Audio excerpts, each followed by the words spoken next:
하나님의 말씀 이사야서 17장 10절부터 14절입니다.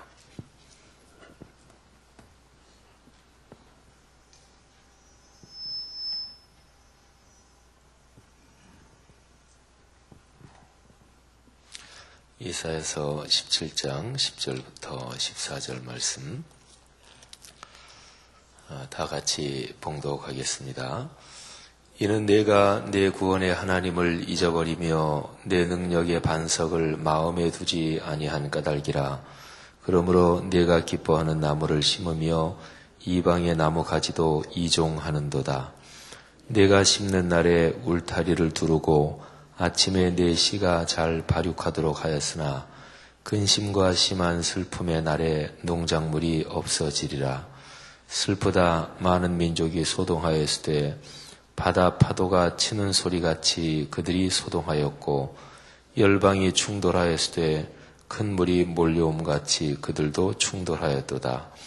열방이 충돌하기를 많은 물이 몰려옴과 같이 하나 주께서 그들을 꾸짖으시리니 그들이 멀리 도망함이 산에서 겨가 바람 앞에 흩어짐 같겠고 폭풍 앞에 떠도는 티끌 같을 것이라. 보라, 저녁에 두려움을 당하고 아침이 오기 전에 그들이 없어졌나니 이는 우리를 노력한 자들의 몫이요 우리를 강탈한 자들의 보응이니라. 아멘. 우리가 믿는 기독교 신앙에서 아주 중요한 것이 마음의 순수함입니다. 그거를 우리 신앙의 선배들은 동기의 순수성 이렇게도 이야기를 했습니다. 보통 신앙생활하고 주님을 믿고 구원을 받는 그 단계를 주님을 믿고 회개하고 주님의 자녀가 되는 것을 중생 또는 거듭난다 이렇게 표현합니다. 그거를 조금 다른 각도에서 칭의라고도 얘기를 합니다. 이 칭의는 의롭다. 그렇게 이제 하나님이 인정하시고 그렇게 칭해 주신다, 불러 주신다 이제 그런 거죠. 그래서 중생 또는 칭의 이제 이를 통해서 하나님의 자녀가 되는 거고 그리고 그때부터 계속 하나님의 자녀답게 이제 변해 가는 거예요. 성숙해 가는 겁니다. 그 변하고 성숙해 가는 과정을 성화의 과정이라고 합니다. 그게 이제 신앙생활의 과정이죠. 그래서 신앙생활을 하면서는 내가 성숙하고 있지 않으면 그거는 타락하고 있는 거예요. 그러니까 늘 끊임없이 신앙은 성숙해야 되고 그런데 그 성화의 과정이 쭉 진행돼서 어느 지점에서 어느 단계에서 말로 표현할 수 없는 하나님의 깊은 은혜를 깨닫게 됩니다. 그거를 성결의 체험 이렇게 얘기를 합니다. 우리가 보통 그 임직식을 할 때 성결의 체험을 했습니까? 이런 걸 물어요. 뭐 어느 정도는 교리적이고 또 이제 기독교 신앙의 예식이니까 그 질문을 하고 또 임직을 받는 사람들은 다 예 이렇게 대답을 하는데 이 성결의 체험 뭐가 성결인가? 그 조한 웨슬리 목사님은 그 성결을 동기의 순수성이라고 얘기를 했습니다. 그러니까 적어도 자신이 이거는 죄다 이렇게 하면 안 되지 그러면서 죄 짓지는 않는다는 거예요. 뭐 경지로 얘기하면 굉장히 높은 경지죠, 그죠? 동기의 순수함, 그거를 성결. 근데 그 성결의 체험을 하고 나서도 계속해서 신앙은 더 성숙합니다. 사람은 모든 걸 다 아는 게 아니거든요. 성결의 체험을 한 사람도 지식이 부족할 수 있고 뭐를 몰라서 잘못할 수 있고 그런 가능성은 다 남아 있습니다. 근데 내가 진실한 마음으로 나 그거 진짜 몰랐다. 또 나 진짜 잘해보려고 했는데 그런데 어떻게 일이 그렇게 됐다. 또는 진짜로 서로가 진심인데 이게 서로가 오해를 하고 있었다. 뭐 이럴 수도 있는 거거든요. 우린 사람이니까. 근데 그런 건 그렇다고 그래도 동기의 순수성, 그러니까 내 마음을 살펴. 윤동주 시인의 표현을 빌리면 하늘을 우러러 한 점 부끄러움이 없기를. 적어도 내 자의식 속에서는 내 동기는 순수하다. 그걸 가리켜서 성결의 체험이라고 조한 웨슬리 목사님은 얘기를 했습니다. 예수님께서 세상에 계실 때 예수님이 그거를 많이 가르치셨습니다. 그러니까 마음의 순수함을 예수님은 많이 가르치셨습니다. 마음이 순수해야 되고, 그리고 마음의 동기가 중요하고, 그리고 마음 상태가 어떤가, 그게 중요하다. 이게 예수님께서 가르치신 말씀입니다. 산상 설교를 비롯해서 예수님이 가르치신 말씀 가운데 조금만 들여다보면 이것이 금방 드러납니다. 성경에는 그 고린도전서 12장, 13장, 14장을 보면은요, 12장은 은사 때문에 싸우는 고린도 교회 교인들, 그게 이제 12장이에요. 그래서 은사는 참 여러 가지다, 뭐 이런 얘기가 나오고, 근데 이제 13장에서는 모든 은사 가운데 가장 좋은 은사가 있다. 그리고 그게 최고다. 그거를 사랑이라고 얘기를 하지요. 고린도전서 13장이 사랑장이잖아요. 그리고 14장으로 가면 우리가 보통 12장, 13장은 성도들이 많이 알고 있기도 하고 또 많이 그 내용을 기억하고 있기도 한데 14장이 아주 중요합니다. 그러니까 12장, 13장, 14장으로 이어지는데 14장이 어떤 역할을 하고 어떤 내용으로 이어지느냐, 이게 기독교 신앙생활에서 아주 중요해요. 14장에서는 마음과 영, 이 두 가지를 얘기합니다. 마음과 영. 마음은 인격의 좌소입니다. 그러니까 인격이 자리하고 있는 게 이게 마음이에요. 마음은 우리가 알아요. 우리가 내가 생각하고 있는 거 알잖아요. 내가 무슨 마음 먹고 있는 거 적어도 자기가, 물론 다 깊은 것까지 알진 못하지만 적어도 자기 마음 자기가 알잖아요. 남한테 이렇게 얘기하면서도 요만큼은 얘기 안 하고 있다, 이것도 알고, 얘기하면서도 아유 내가 이거 사실은 둘러대고 있지, 이것도 알고, 내가 속이고 있지, 이것도 알고, 겉으로는 좋게 인사하지만 아유 저 사람 밉다, 내가 생각하고 내 마음 알잖아요. 그러니까 마음은 내가 아는 거예요. 거기에 인격이 연관돼 있어요. 근데 영은 나도 몰라요. 내 영을 나도 몰라요. 영적인 작용은. 그러니까 예를 들어서 방언한다. 그러면 뭐 방언 기도도 사실은 그리스도인의 신앙생활의 현장에서 뭐 좀 여러 종류가 있지만 성경에서 말하는 방언은 내가 방언하면서 무슨 말 하는지 내가 몰라요. 그러니까 영으로 하는 거니까 나도 모르는 거예요. 내가 하는 건데 나도 몰라요. 근데 14장에서는 신앙생활을 얘기하면서 마음과 영 얘기하면서 마음, 이게 신앙생활의 중심이다, 이렇게 얘기를 해요. 영이 아니라는 거예요. 그러니까 영은 하나님이 주시는 은혜예요. 그건 우리가 어떻게 이렇게 하고 저렇게 하고 그럴 수가 없는 거예요. 근데 마음은 우리가 할 수 있어요. 이게 하나님이 사람에게 주신 자유의지고 하나님의 형상과 모양을 따라 창조한 그 인간에게 주신 선물입니다. 그래서 영을 내가 어떻게 막 할 수 있다, 이렇게 되면 이게 영적 교만에 빠지는 거예요. 그리고 영을 가지고 멋부리는 거예요. 방언의 은사, 예언의 은사, 이런 여러 가지 은사들을 가지고 멋부리고 나중에는 그거를 자기 명예를 위한 수단으로 이용해 먹고, 그래서 종교적인 타락이 일어나는 거예요. 그러니까 신앙은 마음, 인격의 자리, 거기에서 진실한 거예요. 그리고 영적인 은혜는 그건 하나님이 주시는 거지요. 그건 선물이지요. 근데 마음은 자기가 할 수 있어요. 여러분, 오늘 여기 우리가 같이 읽은 말씀에 이스라엘 민족의 죄가 뭐냐, 그거를 아주 정확하게 말하는데요. 10절 말씀에 보면 내가 내 구원의 하나님을 잊어버렸다. 그 다음에 내 능력의 반석을 마음에 두지 않았다. 그리고 세 번째로 그러므로 내가 기뻐하는 나무를 심고 이방의 나무 가지도 이종했다. 이 세 가지를 잘 생각해 보세요. 첫째, 구원의 하나님을 잊어버렸다. 자, 잊어버린 거는 자기 책임이에요? 남 책임이에요? 여러분이 뭐 하다가 그거 잊어버렸다. 그러면 누구 책임인가요? 자기 책임. 근데 내가 요거 잊어버려야지 이러고 잊어버리는 건 아니잖아요. 예를 들어서 요거 잊어버려야지 그렇게 생각하면 그거 안 잊어버리잖아요. 그죠? 그러니까 잊어버리는 거는 여러분이 말씀하신 대로 자기 책임, 뭐 기본 그렇게 얘기할 수 있겠지만 뭐 잊어버린다는 것 자체가 뭐 나도 모르게 그냥 어떻게 잊어버린 거잖아요. 그죠?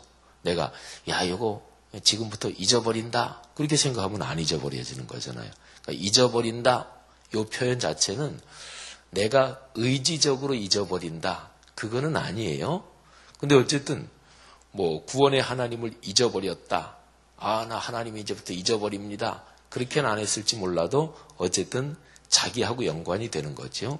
자, 잊어버린다는 건 이렇게 조금 애매해요. 그 잊어버릴 때 그때 내가 한 거냐 남이 한 거냐 이게 조금은 애매해요. 자, 그런데 그 다음을 보세요. 내 능력의 반석을 마음에 두지 않았다. 자, 마음에 두지 않았대요. 능력의 반석 하나님이죠. 너희들이 하나님을 마음에 안 뒀다. 자, 요거는 누구 책임일까요? 요거는 이제 명백하죠. 그죠? 내 마음이니까. 내 마음에 하나님을 두지 않았다. 이거는 명백하게 자기 책임입니다. 여기에서 마음이 나오잖아요. 그죠? 그러니까 내 마음에 하나님을 두지 않은 거예요. 하나님 뭐 말고 다른 게 더 좋은 거예요. 사람은 마음이 자기의 신체처럼 그렇게 움직이진 않아요. 제가 이제 손을 들어서 주먹을 쥔다, 손을 편다, 또는 엄지손가락을 하나 접는다. 이거는 신체니까 금방 돼요. 근데 마음은 이 손처럼 이렇게 간단하진 않아요. 그러나 마음도 훈련하면 마음을 자기가 다스리고 또는 마음을 자기가 관리할 수 있습니다. 기본적으로 이 사실을 인정해야 신앙의 훈련이 가능해요. 그러니까 우리 한국 그리스도인의 특징이 있어요. 장점도 있고 단점도 있어요. 일본이나 또는 독일이나 미국이나 각 민족의 기질에 따라서 그 나라의 신앙 스타일에 따라서 장점이 있고 단점이 있어요. 근데 우리 한국 민족의 이 종교심의 특징이기도 한데요. 우리의 장점이 되기도 하고 동시에 단점이 되는 것은 우리 한국 민족은 감성이 아주 풍부해요. 감성이 풍부하고 우리는 기분파잖아요. 그죠? 수 틀리면 아무것도 안 해요. 꼬부라지면 오래 꼬부라지고. 근데 기분 좋다? 그러면 뭐든지 다 해요. 이게 우리 한국 민족의 우리 기독교 신앙도 그래서 그런 게 있어요. 근데 이런 게 단점으로 작용하는데 마음을 인격적으로 다스리고 마음을 자기 의지로 훈련해 가고 이 점이 한국 기독교인한테 아주 약해요. 그리고 이 마음의 상태를 다른 쪽으로 핑계를 돌려요. 나는 그러고 싶지 않았는데 근데 그게 자기가 잘못 생각한 거예요. 자기가 그러고 싶으니까 그렇게 한 거예요. 마음도 훈련하면 되거든요. 이스라엘 백성이 지은 죄가 명백하게 나오는데 하나님을 너희 마음에 두지 않았다. 근데 아닌데요. 저는 하나님 마음에 두고 싶은데 잘 안 되는데요. 그러면 세 번째를 보세요. 그러므로 내가 기뻐하는 나무를 심으며 이방 나무의 가지도 이종하는도다. 이거는 나무를 심는다. 이런 비유를 통해서 하나님 말고 다른 거를 마음의 제일 중요한 자리에 놓는다. 이런 거예요. 다른 나무를 갖다 심는다. 그러니까 저는 그렇게 마음으로 하나님 믿고 싶은데 어떻게 신앙이 잘 성장이 안 돼서 그러는데요. 저는 마음이 없는 게 아닌데요. 그러면 증거를 들이대면 어떤 나무를 내 삶에 내 마음에 심었는지 봐라. 이렇게 보면 되는 거예요. 예를 들어서 주중에 하나님을 한 번 기억하기 위해서 시간을 내느냐. 바빠서요. 그거 봐요. 마음 없는 거지. 마음 없는 거지. 내가 마음이 있다면 그러면 수요일에 예배 나오고 수요일 예배 시간은 다른 데하고 다르게 띄워놔야 되는 거죠. 그거 안 띄워놓으니까 그 마음 없는 거지요. 아유 바빠서 마음 없지요. 이게 자기 손주하고 연관된 거면 바빠도 시간 내잖아요. 그죠? 그러니까 그런 거예요. 그러니까 기독교인의 신앙생활에 한국 기독교인은 가만히 보면서 뭔가 근본적인 틀 자체를 바꿔야 돼요. 이게 한국 교회가 망가지고 그리스도인의 신앙이 이게 이상한 게 가만히 생각해 볼수록 뭔가 기본적인 사항을 좀 바꿔야 돼요. 근데 그 중에 하나가 우리 한국 민족은 아까도 말씀드린 종교적인 그런 기질, 그게 이제 참 장점인데요. 그러니까 우리 한국 땅에는 밖에서 어떤 종교가 들어오잖아요. 종교가 들어오면 실패하는 경우가 없어요. 가장 크게 얘기하면 신라시대 때 불교가 들어왔다 그러잖아요. 불교가 얼마나 한국에서 크게 번창하고 그랬어요. 그 다음에 또 유교가 들어왔는데 유교가 또 얼마나 크게 번창했어요. 우리 기독교가 역사적으로 들어온 거는 그건 대한제국 말기 때인데 기독교가 들어와서 전 세계에 아주 옛날 말고요. 적어도 한 1500년대, 600년대 이후로 보면은 기독교가 다른 나라에 전파돼서 그 나라에 이렇게 많이 기독교인이 늘어나고 그리고 그 기독교인들이 다른 나라에 또 복음을 전하고 이런 경우가 없어요.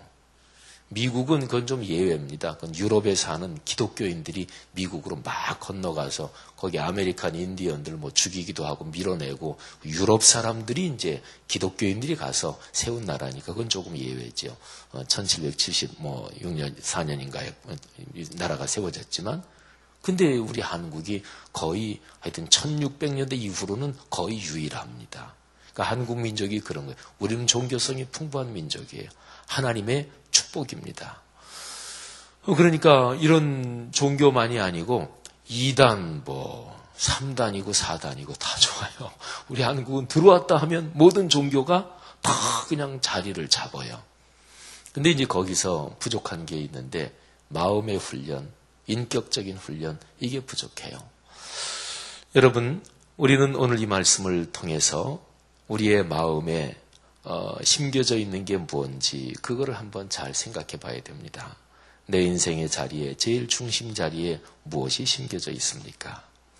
여기 11절에 보면 마음이 어디에 있는가, 그거를 어떻게 알 수 있는가, 그 얘기가 11절에 더 나옵니다. 내가 그 나무를 이방 나무들 심는 날에 울타리를 두르고 아침부터 씨가 잘 자라도록 애를 쓰고 거름도 주고 물도 주고 마음도 쓰고 그랬겠죠. 그러니까 애쓰고 노력한다는 것입니다. 내 신앙생활에서 무엇에 애쓰고 노력하시나요? 거기에 자기 마음이 있는 거예요. 예수님이 하신 말씀을 빌리면 어디에 돈을 쓸 때 아깝지 않으신가요? 거기에 여러분 마음이 있는 거예요. 어디에 돈을 제일 많이 쓰나요? 거기에 여러분 마음이 있는 거예요. 먹는 데는 돈 아끼지 않는다. 각 가정마다 돈 쓰는 스타일이 달라요.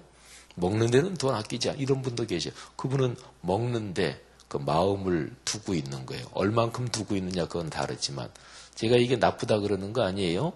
사람은 먹는 건 참 커다란 축복입니다. 또 자식은 대개 어느 가정이나 자식한테 돈 쓰는 건 아깝지 않아요. 그러니까 자식한테 마음이 있는 거지요. 예를 들어서 사람에 따라 다르지만 옛날 우리 어르신들은 내가 아파도 병원 안 가요. 돈 아끼느라고. 근데 또 어떤 사람은 대개가 그런데 자기 아픈 데는 돈 쓰는 거 어쨌든 아프니까 고쳐야 되잖아요. 그건 씁니다. 그러니까 자기 몸, 내 건강 여기에 마음이 있는 거예요. 그렇게 검사하시면 돼요. 사랑하신 여러분, 하나님께 마음을 두고 계십니까? 신앙의 성숙의 마음을 두고 계십니까? 그냥 교회 다니는 거 이거 말고요. 이게 한국교회 신앙이 이상해져서 교회 다니는 거, 교회 봉사하는 거 이것도 신앙하고 같이 연결이 안 되고 따로따로 놀 때가 많아요. 교회는 다녀요. 봉사는 열심히 해요. 그런데 자기의 영혼과 마음의 그 아름다운 정원을 가꾸는 거하고는 별로 상관없어. 오히려 어떤 면에서는 봉사를 하면서 마음과 영혼이 더 망가지는 데도 있어. 그러니까 내 마음과 영혼을 예수 그리스도를 닮기 위해서, 그러기 위해서 마음을 쓰십니까? 거기에 돈을 쓰는 거 아깝지 않으십니까? 시간을 내는 거 아깝지 않으십니까? 주님께 이렇게 기도하는 거, 말씀 묵상하는 거, 주님께 마음을 드리는 거, 이거 아깝지 않고 그 시간이 행복하십니까? 사랑하신 여러분, 우리의 마음이 주님께 있기를 간절히 바라며 신앙을 우리가 훈련해야 되겠습니다. 또 우리의 믿음과 신앙 여정이 그렇게 된다면 우리는 사도 바울 그분이 고린도 후서에서 말씀하신 것처럼 시간이 지나가면서 나이를 먹고 그래서 몸은 낡아지지만 우리의 정신은, 우리의 속은 날마다 더 새로워질 것입니다. 그건 가만히 생각하면 참 위대한 말씀이에요. 나이가 점점 드시면서도, 그러면서도 마음은 더 맑아지고 정신은 새롭고 영혼은 참으로 아름다워지고, 이거 얼마나 복된 일입니까? 하나님께서 그런 복을 우리 모두에게 주시기를 주님의 이름으로 축복합니다. 또 오늘날에 우리 한국교회 이 땅의 그리스도인들이 마음을 하나님께 드리는 훈련, 이 신앙의 귀한 축복을 넉넉하게 누리게 되기를 간절히 축복합니다. 하나님 아버지 은혜를 감사합니다. 오늘 하나님께서 우리에게 주신 이 말씀 다시 한번 마음에 품고 기도합니다. 우리의 마음을 하나님 아버지 앞에 드리며 또 시간을 드리며 그런 신앙의 훈련을 통해서 우리의 삶이 예수 그리스도 걸어가신 길을 따라 걸어가는 우리 되게 하옵소서. 오늘 하루도 그런 날 되기를 원합니다. 우리 생활의 구체적인 현장에서 하나님의 축복이 임하기를 우리는 간절히 원합니다. 주여, 우리의 연약한 부분을 채워주시고 하나님의 거룩한 성령님으로 우리를 감싸 주시옵소서. 악한 자를 만나게 하지 마시고 또 삶의 현장에서 주님께 영광이 되며 하루하루 걸어가게 하옵소서. 오늘 하루 그런 하루가 되기를 원합니다. 예수 그리스도 이름으로 간절히 기도 올립니다. 아멘.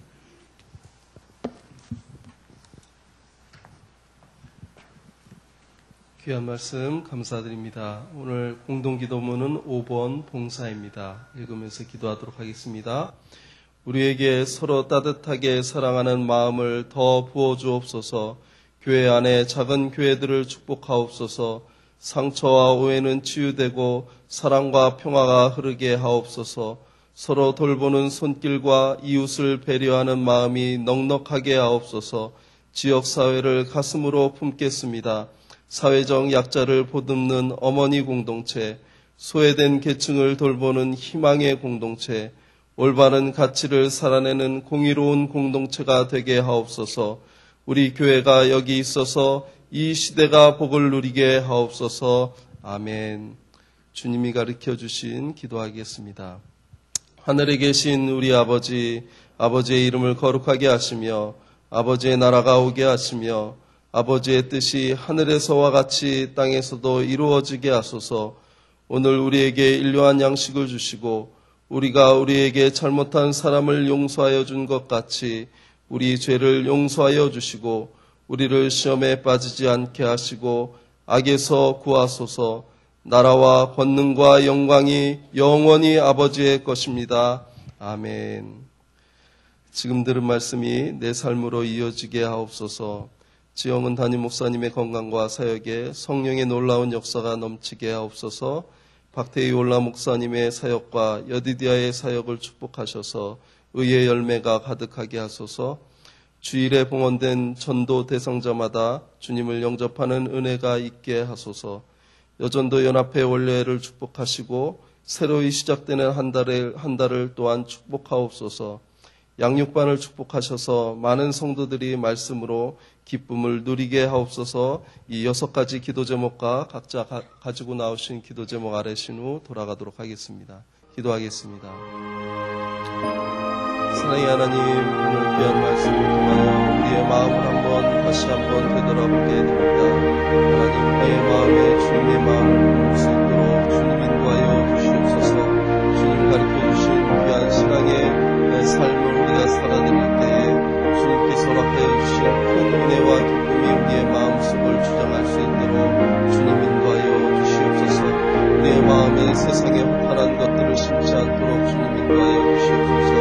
주님께서 허락하여 주시는 그 생명나무가 우리의 마음속에서 자라나서 그 생명나무로 인하여 귀한 은혜의 삶과 많은 사람들에게 생명을 전해주는 귀한 삶을 살아드릴 수 있는 우리 모든 심령들 될 수 있도록 주님 붙잡아 주시옵소서. 주님 앞에 서는 날까지 이 마음 붙잡고 승리하는 귀한 우리 사랑하는 성도들 될 수 있도록 주님 인도하여 주시옵소서. 오늘의 말씀처럼 오늘 하루도 귀하게 그렇게 넉넉하게 살아드릴 수 있는 귀한 삶이 될 수 있도록 주님 축복하여 주시옵소서. 지영은 담임 목사님의 건강과 사역에 성령의 놀라운 역사가 넘치길 원합니다. 하나님 함께하여 주시옵소서. 많은 일정과 또한 여정 속에서 하나님 건강 잃지 않도록 늘 주님 지켜주시옵소서.